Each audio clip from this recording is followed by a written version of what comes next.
What's up, guys? So here's my ancestry report from Genome Link.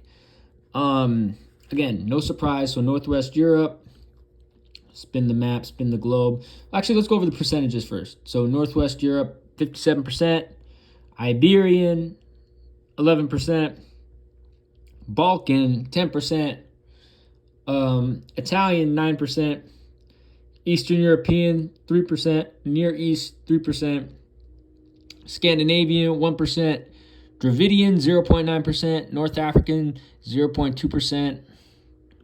Scroll that down. 0.2% Native Peoples of North America and 2.7% other European. So let's look here at the map.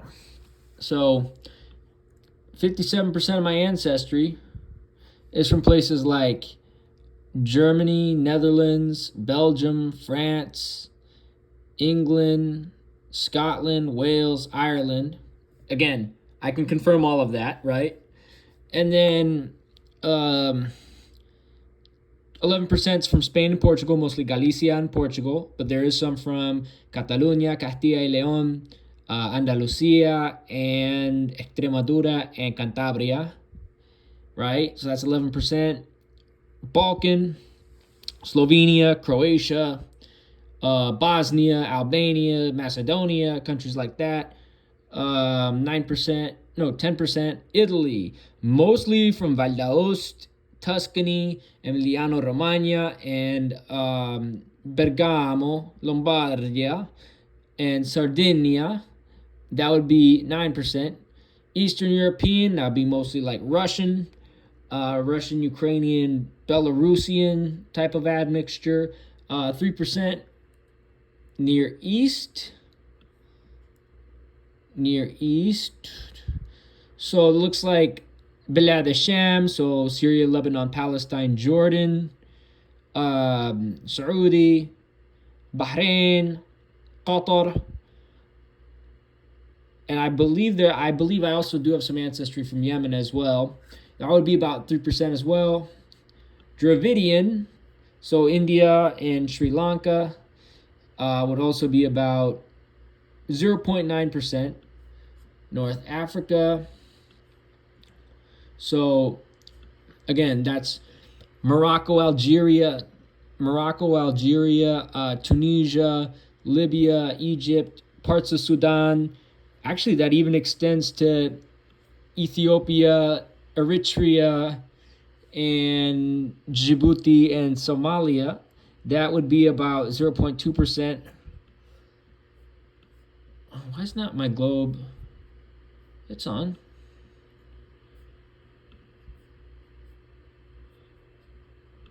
And then, oh fudge. The damn thing's not working. Okay, that's okay. And then, yeah, Native Peoples of North America, that's just North America, 0.2%.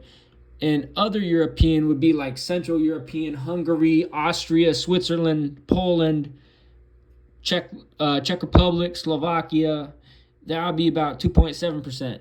So I'm basically European with some Yemeni admixture and teeny tiny percentages of, and Scandinavia would be 1.5%. That would be Norway and Sweden and Iceland.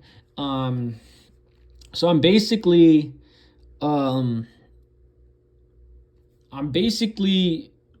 European with some Yemeni admixture, and teeny tiny pieces of what appear to be admixture from India and possibly from the Horn of Africa, possibly, and then teeny tiny pieces of admixture from the Americas, and then 2.7% from Central Europe. So there you go.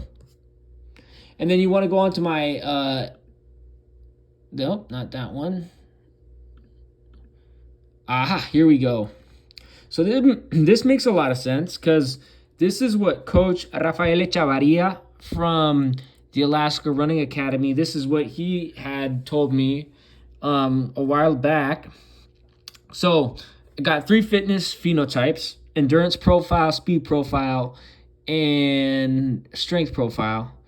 I'm low on the endurance profile, above average on speed profile, and high on the strength profile.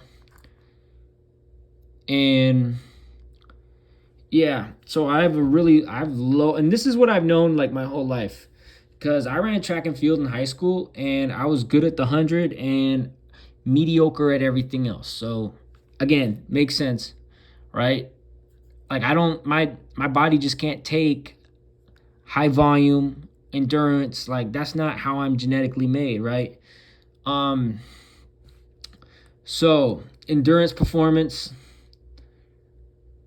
my result is low. So this is me.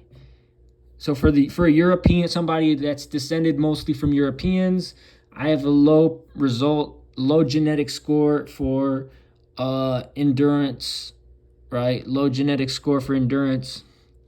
Okay. Low genetic score. So I gotta do, they gave me some work to do on conditioning. Again, endurance is still not my still not my strength, right? Strength is my strength, right? So yeah. And this shows what the genotypes and the genomes I have. And speed. It says speed is the ability to move quickly across the ground or move limbs rapidly to grab or throw. Speed can be improved with power training, which is identified as high intensity exercise performed quickly but over short periods of time. And again, I ran track and field in high school, and in middle school I played basketball and ran track and field. And it says I have a 50, which just puts me at above average. So that's pretty good, right? And it says you have good potential to become a professional sprinter and develop speed in a shorter period than individuals with other profiles. You are predisposed to short sprint, for example, 60 meters to 100 meters, and may benefit from high intensity training. And I can tell you that's true because I ran the 100 meters in high school. Actually, I ran the 200 and the 400 in middle school, and I ran the 100 in high school predominantly.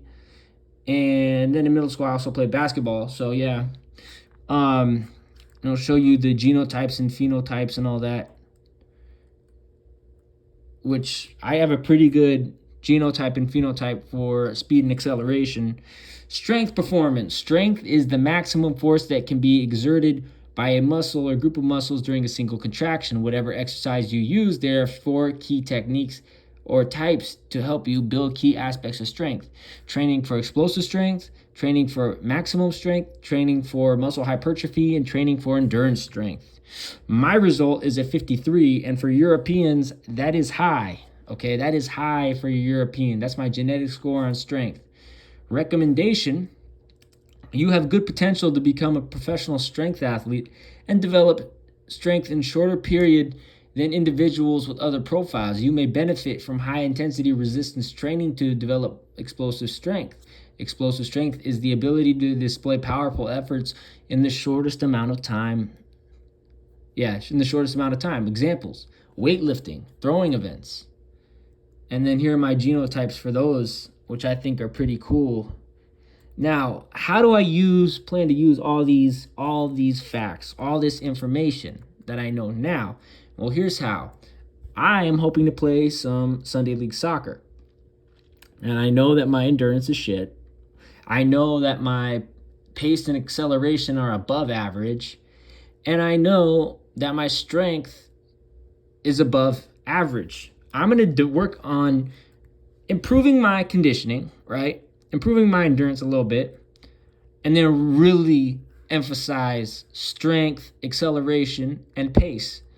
And I'll probably be playing either as a fullback, as a left back, possibly as a wing, or maybe as like an undersized center back, kind of like Federico Di Marco or Lisandro Martinez sometimes play as, right? Or maybe as like a pin and spin type advanced forward, kind of a little bit like Lautaro, but with more pace and more strength. More of a combination of the attributes of Romelu Lukaku, but in the physique of Lautaro Martinez, right? And now in terms of my ancestry, I would like to travel to all of these countries, right? I would like to travel. It's still not letting me spin the damn globe. That sucks. It's not letting me spin the globe.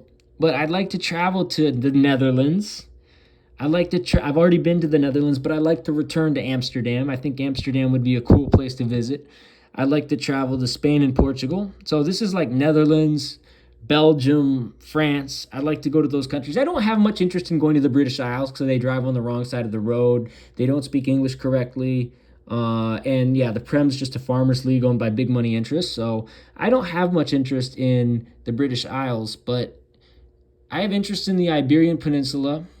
I have interest in Spain and Portugal. I have interest in Bosnia and Albania in specific in the Balkan region. Italy, I definitely am interested in visiting Italy again. I've been to Sicily once, and I'd like to go to Genoa, and I'd like to go to Milano and Bergamo, some of my family's from. I'd like to go to Cagliari and Sardinia, right? I'd like to go to those places. Eastern Europe, I'd like to visit Russia. I'd like to go to Moscow, Kazan, Grozny, some of the other places where my family originates in. Near East, I'd like to go on Hajj. I'd like to make Hajj to Makkah and Medina.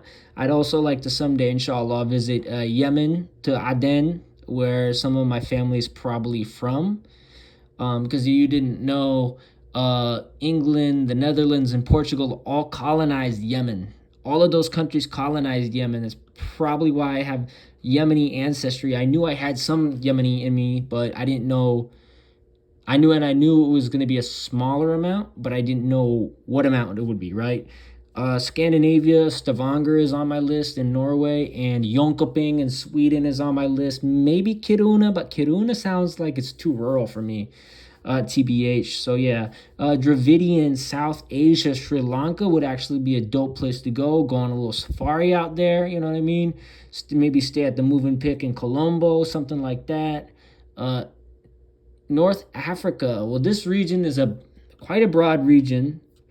Goes from Somalia all the way to Morocco and even to like the northern Mauritania. Again, anywhere in Morocco, Algeria, Tunisia, Mauritania, anywhere in North Africa, basically, from like Agadir in Morocco all the way to Mogadishu in Somalia. Again, I'm guessing my family's probably that part is probably like Northeast African, like Somali or something, because that's close to Yemen, right? So, and I also have Dravidian, and you know about the Hadrami Yemenis that went to Sri Lanka and India and whatnot. The other that went to the Dravidian regions and traded with them and whatnot. So that's probably a possibility there. And also those places were also colonized by the Portuguese, English, and Dutch. So yeah, both Yemen and India, Sri Lanka were all colonized by the Portuguese, the Dutch, and the English. So kind of makes sense. Again, I was born in the USA, so I've been to North America. I've been to US and Mexico. I've been to places like Anchorage, Juneau, Seattle. I was born in Anchorage, actually. I've been to Massachusetts, places like Worcester and whatnot. So I've been there. And then other Europe, maybe like Austria. I don't know, with Viktor Orban as the president of Hungary, I don't have too much motivation to go there, but maybe Austria to Vienna. That might be cool. So there you go. That's all for now. Peace.